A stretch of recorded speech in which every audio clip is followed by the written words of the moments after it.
Hello दोस्तों, तो कैसे हो आप लोग? तो आज वीरवार है और ये मेरा सेकंड ब्लॉग है। तो सुबह-सुबह सबसे पहले उठ के मैंने खाना बना लिया था जिसमें मैंने रोटी और सब्ज़ी बना ली थी। तो खाना बनाने के बाद मैंने आंगन में थोड़ी-सी सफाई कर ली। सफाई करने के बाद मैंने हमाम में आग जलाई थी। उसके बाद मैं नहा धो के तैयार हो गई थी। तो यहाँ पे मैंने आज एक फ़्रॉक पहना था वाइट कलर का, उसके बाद मैं फूल चुनने चली गई थी। तो फूल चुनने से आपको पता चल ही गया होगा मैं कहाँ जा रही हूँ। तो फूल चुनने के बाद ये मैं बैग में डाल के चल पड़ी थी अपनी डेस्टिनेशन की ओर। तो यहाँ रास्ते में चलते-चलते मैंने देखा कि छोटे अंकल जी के तुड़ाने भी लगे हुए थे, जो कि जापानी फल तोड़ रहे थे। तो आगे यहाँ पे जहाँ तक भी नज़र जा रही थी तो मुझे नेट ही नेट दिख रहे थे, जिसके अंदर अभी जापानी फल बची हुई थी। अभी तो सीज़न का एंड हो रहा है तो इनमें से काफ़ी जापानी फल पक भी गए थे। तो यहाँ पे ये जो जापानी है ये मेरे ताऊ जी और छोटे अंकल जी की है। ये ताऊ जी का वाला प्लॉट है। तो इसमें से तो उन्होंने तो अपना सारा तुड़ान कर लिया था। तो मैं फाइनली अपने परले घर में पहुंच गई थी, जहाँ पे मेरी बहन और आंटी जी है, जो हमारे साथ जा रहे थे। तो यहाँ मुझे तब मीठे गमरूद दिख जाते हैं। तो आपको पता है ये देखिए तो अब मैं खाए बिना रहूँगी नहीं। तो मैंने एक निकाल लिया था और फटाफट खा भी लिया। तो यहाँ पे मेरे ताऊ जी और 2 मेहमान भी आए हुए थे और दादी सब लोग बैठ के बातें कर रहे थे। और मैं धूप में अपने गमरू के मज़े ले रही थी। तो 1.5 घंटे तक इन दोनों के तैयार होने के बाद हम लोग चल पड़े थे अपने देवता जी के दर्शन करने।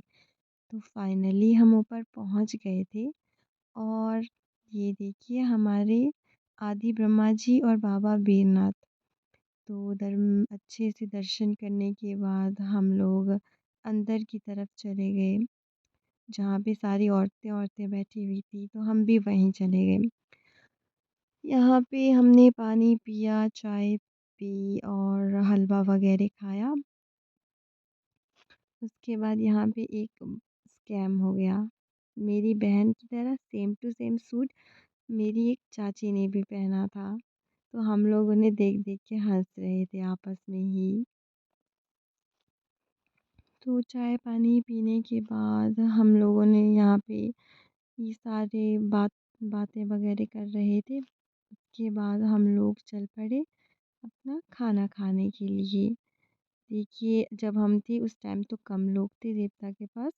अभी तो बहुत ज़्यादा भीड़ हो गई थी, यहाँ से देखो चलने के लिए भी रास्ता नहीं था। तो बहुत मुश्किल से हम यहाँ से निकले और धाम खाने के लिए बैठ गए थे। अभी दिन के 1-2 बज रहे थे तो इस टाइम तक तो भूख भी बहुत लग गई थी। तो थोड़ा इंतज़ार करने के बाद फाइनली हमें धाम मिल गई थी।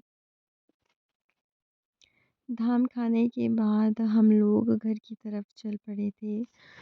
तो जब घर की तरफ गए तो ये लड़कियों को यही होता है फ़ोटोज़ खींचने, रील बनानी, डालते तो कहीं है नहीं, लेकिन फिर भी बनानी है भाई। तो आंटी जी तो जल्दी-जल्दी चले गए थे आगे-आगे, मैं और मेरी बहन ही पीछे थे, जो आराम-आराम से आ रहे थे फ़ोटो वीडियो बनाते-बनाते। हम लोगों की यहाँ से बातें चली हुई थी, हँसी-मज़ाक चला हुआ था। तो इस लड़की का फ़ोटोशूट करने के बाद हम लोग घर की तरफ चले गए। देखिए ये मैं आपको लोकेशन दिखाती हूँ जो इसने चूज़ की थी कि यहाँ पे मुझे वीडियो बनानी है दीदी। तो वीडियो बनाने के बाद हम लोग नीचे चले गए जहाँ दादी थे और जो तुड़ान करने वाले लोग थे वो लोग चाय पानी पी रहे थे। तो हम लोग नीचे गए। तो नीचे जाके दादी के साथ थोड़ी-सी बातें की 2 घंटे बैठ के और फिर मैं घर की तरफ आ गई थी। तो यहाँ मेरे घर के वहाँ भी ये तो रानियों ने थोड़े-से जापानी ला के रख दी थी और यहीं पे ये लोग भर रहे थे। देखो इस समय तो ये ढुआन वगैरह कर रहे थे ना, जो जापानी निकाली थी उसे ढो रहे थे। तभी फिर उसके थोड़ी देर बाद ही मतलब कि 3 साढ़े 3 बजे होंगे कि उस समय देवता भी घर की तरफ चल पड़े थे। देवता अभी खोखन जा रहे थे अपने मंदिर में। तो आज के ब्लॉग में इतना ही। Thank you for watching.